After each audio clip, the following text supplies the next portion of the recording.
هلک په بوسنیا کې و دا چا سره چې ویډیوګانې وجي د مانه 3,70,000 روپۍ صرف د دې ویډیوګانې واغ. السلام علیکم دوستو، ویلکم ټو مای چینل اسیف علی بلاګ اینڈ سکلز.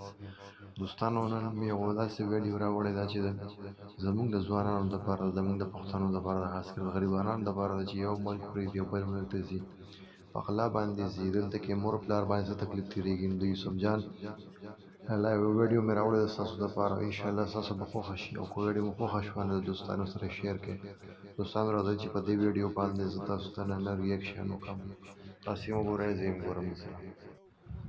جی زمارونو دا شاید تاسو کسونه دی بوسنیا ته تللی دا هلک د دې د پلار نه دلته کې ډېرې زیاتې پیسې اخیستې دي. اوس تاسو هغه په خپله باندې بیان ووایئ. هیڅ نه پېژنم جي. 70,000 دی ما نه واغستې او ما له 3 ویډیوګان د خپل زوی راکړي دي جي چې دی په دې غره کې او د دشتو کې پیدل روان دی او دا ویډیو ترې شوی دی جي. بل یو هلک راته رینګ کړی و چې په دې ترکیه کې و تور ډېر سره میسیج شته دی. هغه ما نه $2,000 واغسته و ستا زوی موږ پیسو کې کېنولې او داسې هم کړي او داسې هم کړي. که ته پیسې رانه کړې ستا زوی به موږ مړ کړو، موږ به ده وکړو، موږ به هغه وکړو. نو ما هغه پیسې هغې ته ورکړي. چې چا کړو دا مسلمانو پښتونو دا چې پښتون دی مسلمان دی جي. ما سره اوسه موبایل ما خپل خرڅ کړی. هغه میسیج دا موږ سره چېرته دی؟ دا وایي موږ دلته کېنولې دی په پیسو کې او ته موږ له $10,000 راکړې. بیا را سره په $2,000 باندې خبره وکړه جي. $2,000 یې ما نه واغسته او داسې رانه واغسته چې دلته یې راپسې سړی راولېږلو جي. په دې پېښور کې دلته په دې سړک مې ورکړي او هغه سړي مې هغه نمبر هم بند کړو. سړی هم ورک شو او ترکیه والا هم ورک شو جي. تا دې کې ریپورټ کړی دی په پولیس کې؟ نمبر دې ورکړي چې وایي په دې رابطې شوي؟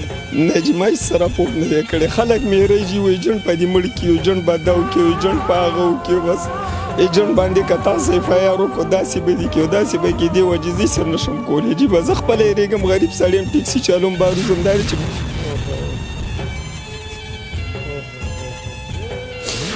نو د امبیسیانو کې د یونان امبیسۍ کې مې کیس اچولی جي. هغه ثبوت را سره شته دی.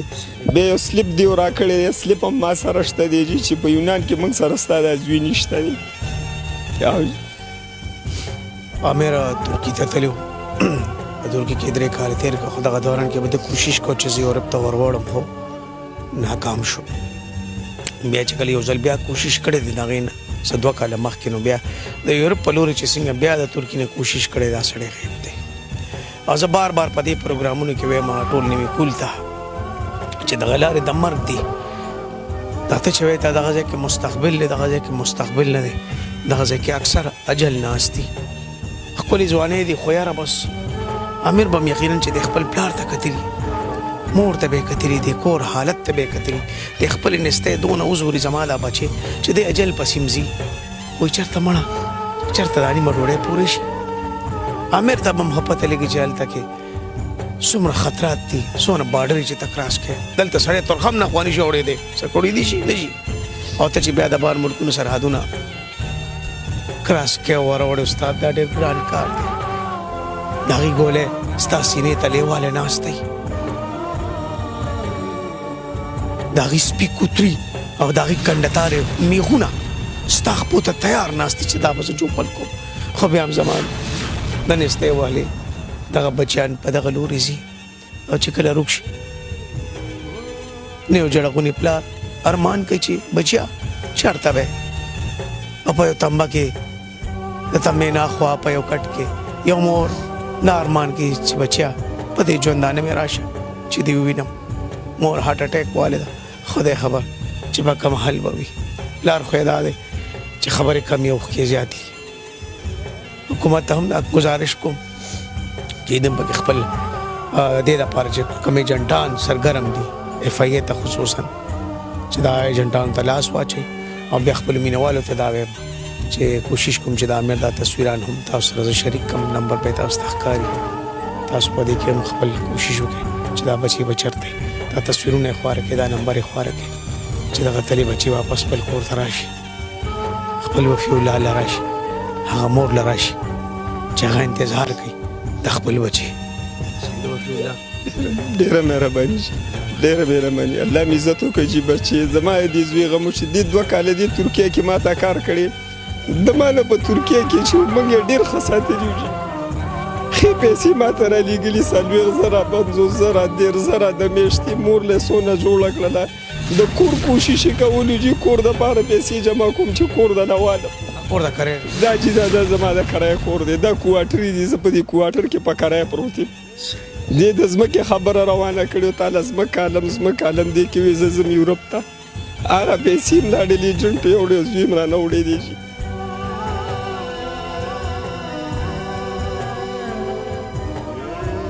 ما وې زه د امیر د مور سره خبره کوم خو پلارې وې د پاسېدو نه ده د زوی د جدایۍ درد او جدت په مور کې څه پرېږدي چې د پلارې دا حل د مور به څه حل